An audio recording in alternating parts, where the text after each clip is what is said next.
Hello, everyone. This is Ben Dunn, founder of Antarctic Press, a comic book publishing company founded in 1985.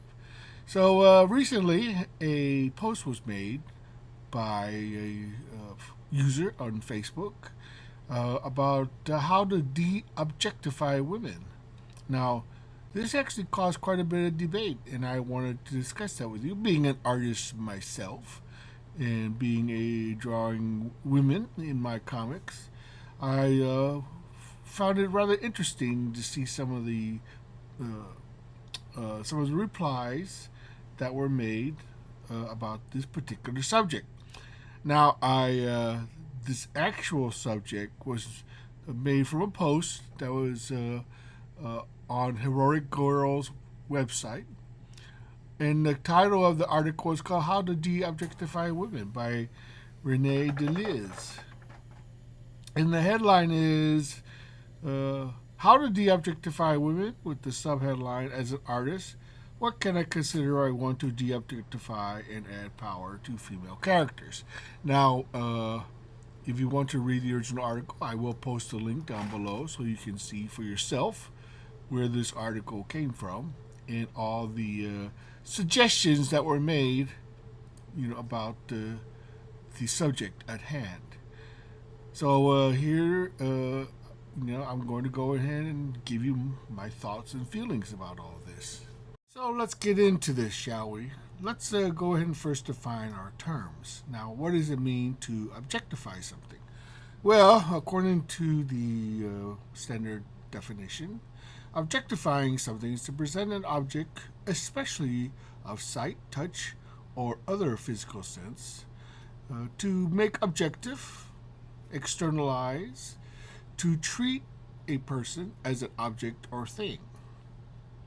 It says women are objectified and their physical attributes highlighted in ways that do not apply to men. Now, I could say you could objectify men if you really wanted to. And in fact, in many instances, there have been cases of exactly that. But let's get to the actual subject at hand. Now,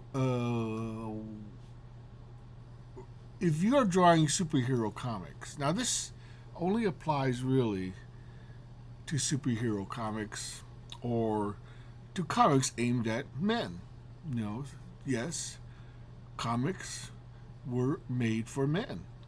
Now, I'm not saying that all comics are made for men. No, that's not true entirely. Women read comics too, but really, they read mostly manga and they read mostly other types of comics. Now, I'm talking specifically about superhero comics and comics that were especially designed for men, like horror comics.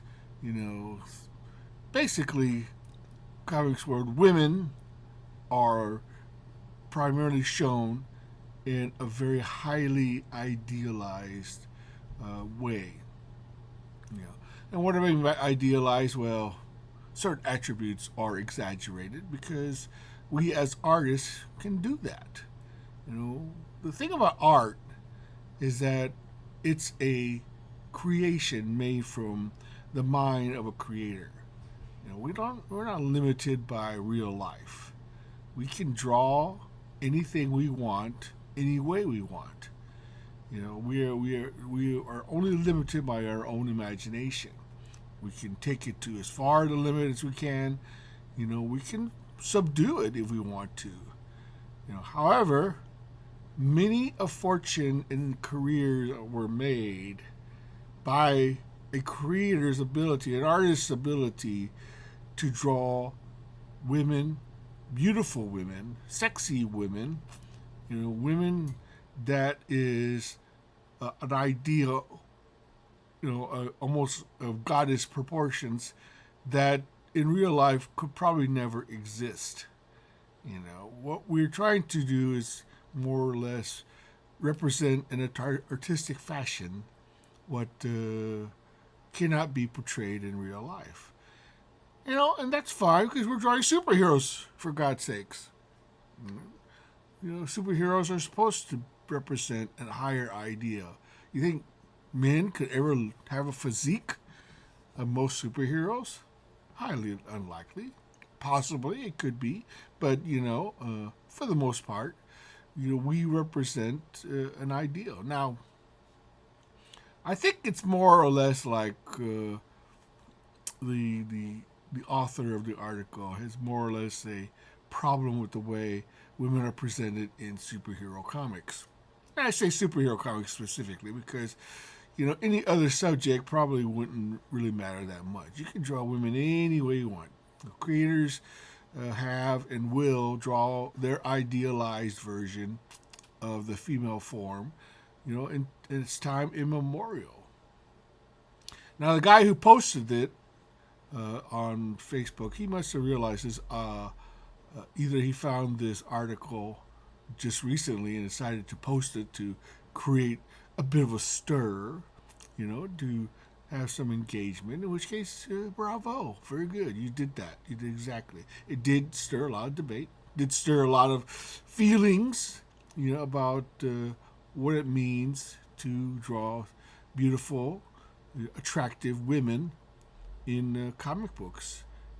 And I limit it to superhero comics. But I mean, there can be comics other than superhero comics where women are drawn sexy, like spy comics or even Western comics, jungle, themed comics, all sorts of comics where women are the main subject. It's really up to the taste of the individual artist. Now, the thing about it is, as creators, we have to know who our audience is. And readers of superhero comics are primarily male. It's a fact of the matter. Show me otherwise. If you can show me that there's a large group of women who buy superhero comics, then I will gladly correct myself. But I don't think that'll be the case. I think you'll find in most cases, superhero comics are read primarily by a male audience. And of course, most males are heterosexuals and straight males, and they like to see the female form, portrayed in an idealized, stylized fashion. This is one of the reasons why a lot of current day superhero comics have fallen on the wayside. They no longer portray women as they were originally, present them to the core audience that they were meant for.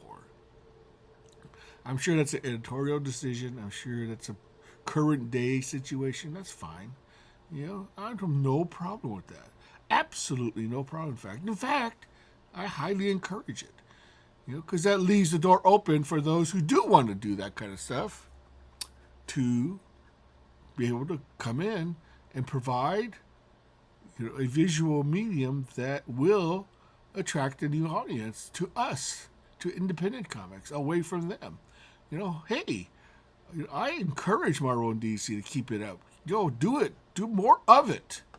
I would love to see that happen, really. I really do, I'm not going to discourage it. And as far as objectifying the women, well, that's true to some extent, yeah. I freely admit it.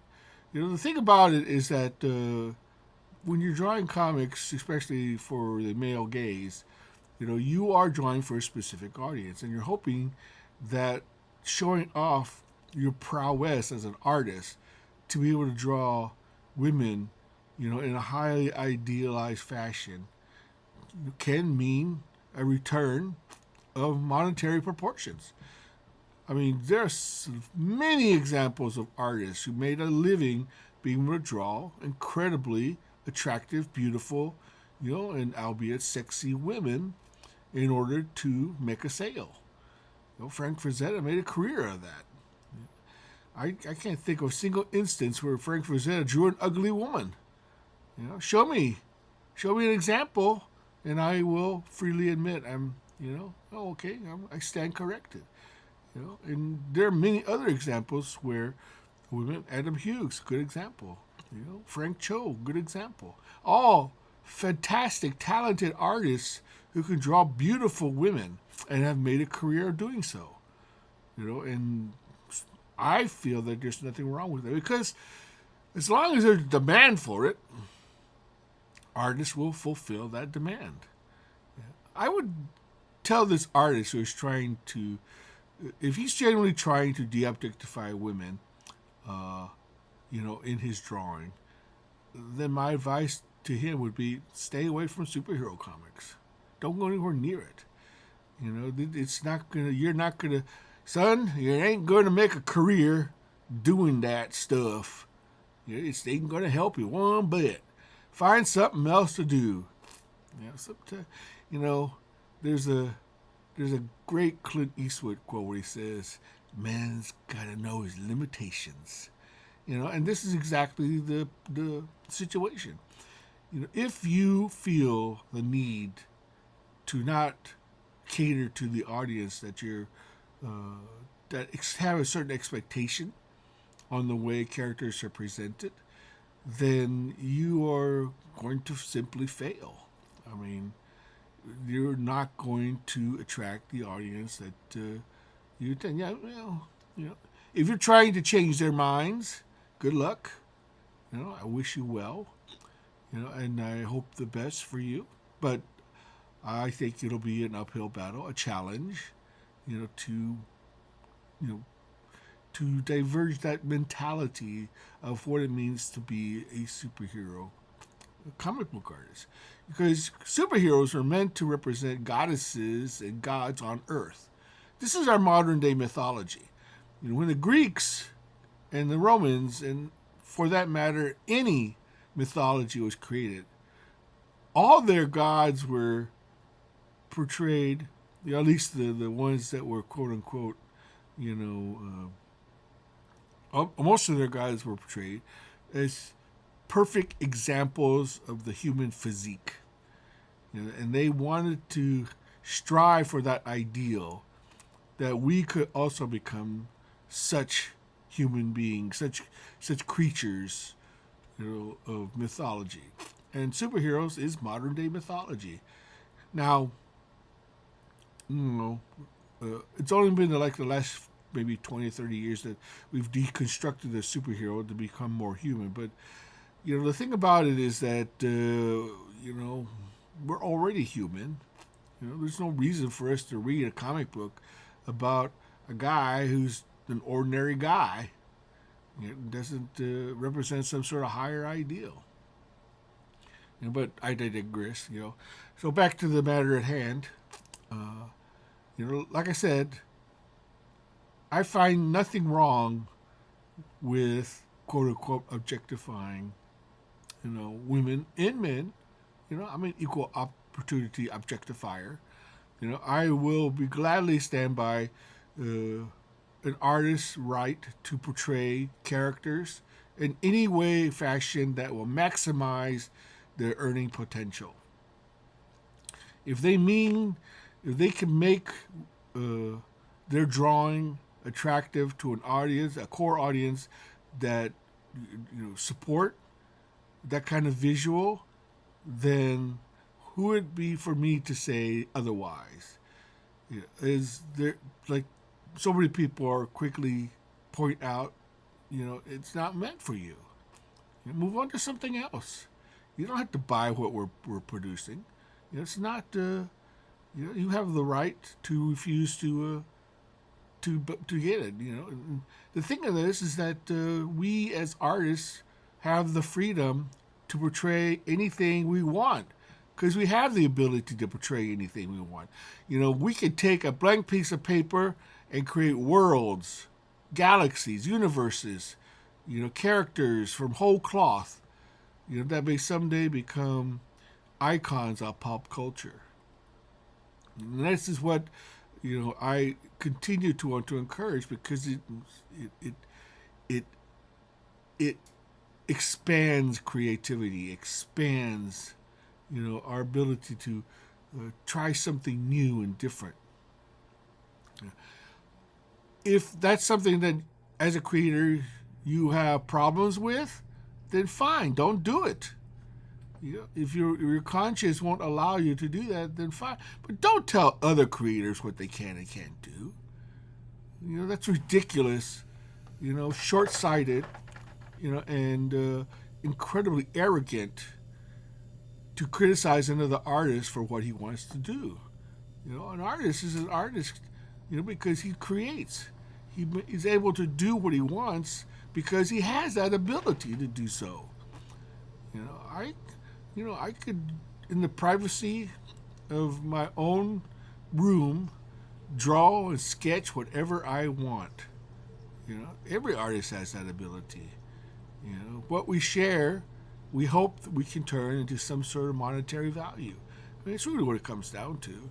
And if there's a market for that kind of stuff, then artists will continue to produce it. So, in conclusion, I just wanted to say that if this artist generally believes that he needs to de-objectify or tone down the attractiveness of his women characters, well, I say good luck to that.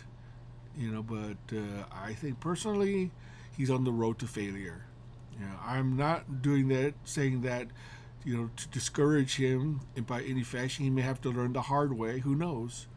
But it's better for that to be nipped in the bud before he wastes vast amounts of time to learn that there's no demand for his art because he doesn't know his audience.